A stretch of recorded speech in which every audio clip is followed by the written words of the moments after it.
What's up you guys, Mindset Mastery here. Today I'm going to share with you 7 lessons from Think and Grow Rich by Napoleon Hill.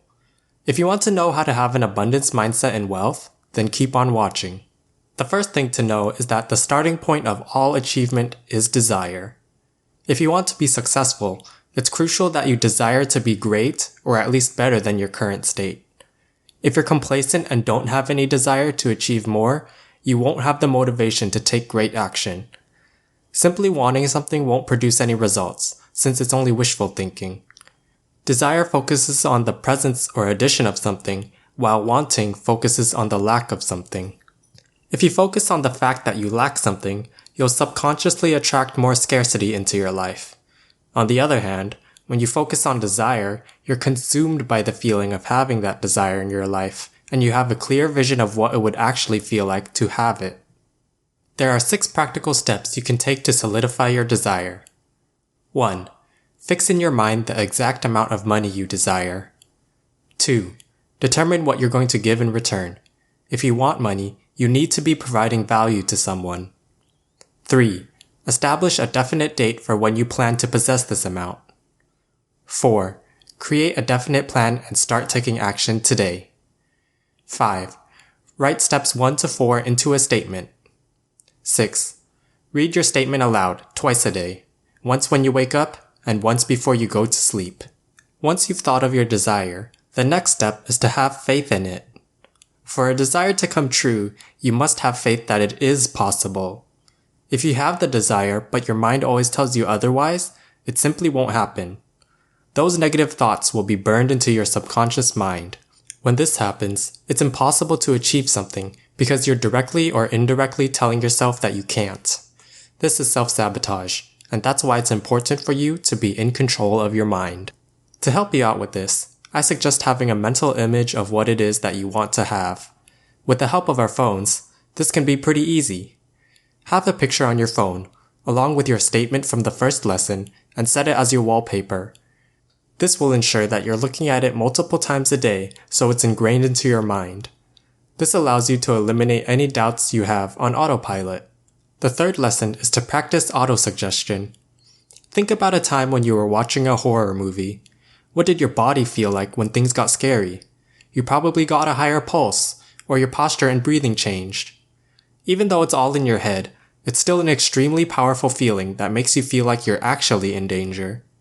So why not make sure that you have more powerful and empowering feelings by using your mind to create them? This will help you generate motivational emotions where your body can't tell the difference between imagination and real life. There's a strong reason why we don't believe in our own wishes, and even though we want something, we don't believe we deserve it. This is a state of being brainwashed by society and negative people. Deep within us, these beliefs exist, which makes it difficult for us to believe we deserve something. If you want to get rid of these beliefs, you need to meditate. Go somewhere quiet, relax your mind, and repeat the beliefs you want to plant within you. Focus on your worthiness and having faith. With time, your affirmations will transform into beliefs. Lesson number 4. Have specialized knowledge. Becoming a specialist at something is the key to success. Would you rather work with someone who knows a little bit about everything or someone who has deeper knowledge in one subject?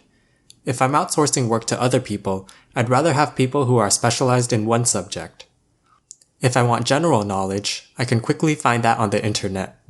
All the knowledge of the world is just a mere click away, and yet only a small percentage of people is successful. This is because acquiring knowledge is not enough. You need to implement it into your life. It's the same with these videos. It doesn't matter if you're just watching them if you're not implementing the steps that I suggest you take. Let's look at a simple example. Most people who want to start working for themselves look online to find a side hustle. While this is the right start, you have to specialize in something. Otherwise, you'll be competing with people from all over the world. If I wanted to buy a freelance service from Fiverr, I could hire someone from the Philippines, and the rate would be extremely cheap. To stand out in the crowd and bypass cheap rates, you have to either be better than everyone else or have a specific niche. And most of the time, especially if you're just starting out, it's going to be hard to stand out from purely skill alone. I'd recommend going with a second option and niching down. For instance, if you're a graphic designer, Don't market yourself as a graphic designer who can do a lot of different things. Pick something specific, like YouTube thumbnails, and learn everything you can about creating a captivating thumbnail that's sure to get people to click on it. When you choose a specific niche, you lower the amount of competition you have and gain a better chance of standing out. The fifth lesson is to be decisive. The type of decisions you should be making are firm ones, instead of the ones that are formed and forgotten about in an instant. People who keep forming and changing their choices are barely ever able to achieve what they desire. You need to believe strongly in your decisions to the extent that once you have taken one, it becomes concrete and must be followed through.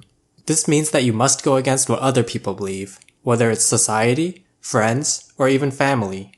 They might be holding you back, even if it's out of good intentions. Don't be afraid of making your own decisions and sticking to them. People who are unable to stick to a decision suffer from shiny object syndrome. They jump from idea to idea and never really put all of their time and energy into one specific field. This might be because they end up failing early, or they realize that they're not as passionate about the venture as they thought they were. And I get it.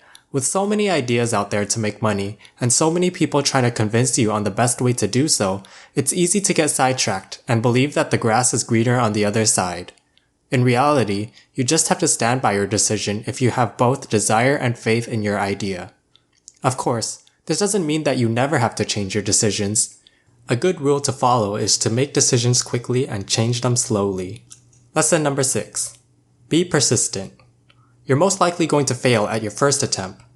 You might even fail on your 100th attempt, but the fact that you even reach your 100th failed attempt proves your dedication, and this strength of desire will ensure you succeed at some point in the future.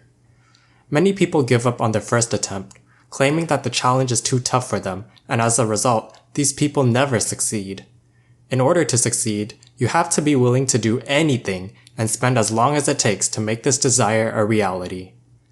As an example, let's take a look at a YouTuber that blew up, Mr. Beast. Do you know how long it took for him to get to 1,000 subscribers? It took him 2 whole years. He started out by playing games like Pokemon and Minecraft, and moved on to doing crazy things like reading the entire dictionary and giving away tons of money to strangers. And look at where he is now, with 22 million subscribers. This goes to show that anyone can make it, as long as you're persistent and really have the desire to accomplish something. Remember what I said in the previous lesson, that you should make decisions quickly and change them slowly? Progress in anything new will always be slow in the beginning. You just need to stick with it and keep trying different approaches until you get some traction. And once you find that initial traction, your progress will begin to snowball. To encourage you, failure just means that you're one step closer to your goal. Remember that people tend to give up right before they see success, so be persistent and keep on going whenever you feel like giving up. The last lesson is to join a mastermind. In order to achieve what you desire, you need to surround yourself with like-minded people. By choosing your company wisely, you'll be surrounded by the right kind of people that will inspire and challenge you. These people are the ones that will push you to keep going whenever you feel any doubt. If you aren't able to meet with a group in person, you can always join Facebook groups for your field. If you're interested in making a YouTube channel, join a Facebook group with other creators and network there. Actually participate and ask people questions so you can learn from other people's failures or see what works. Even if they aren't actively supporting you, by being around people who are showing signs of success, you're more likely to believe that success is possible for yourself as well. Instead, if you surround yourself with lazy people who tend to slack off, or negative people who constantly complain, you'll eventually fall into the same mindset and lose focus on your desires. By surrounding yourself with people who motivate you to reach higher, you will achieve more. That being said, I want you to hit the notification bell, because in the next video, I'm going to be explaining how to stop procrastinating. If you're having trouble staying on track and getting your work done, then I'm sure this will be helpful for you. So again, hit that notification bell so you don't miss this video. In the meantime, while you wait for that video to come out, make sure you also check out these 2 videos right here. I talk a lot about mindset, business, and entrepreneurship, so if you're just starting out on your journey, I want to make sure you check out these videos as well. Also, let me know if there's anything I can improve on in the comments below. Thanks for watching, and I'll see you in the next one.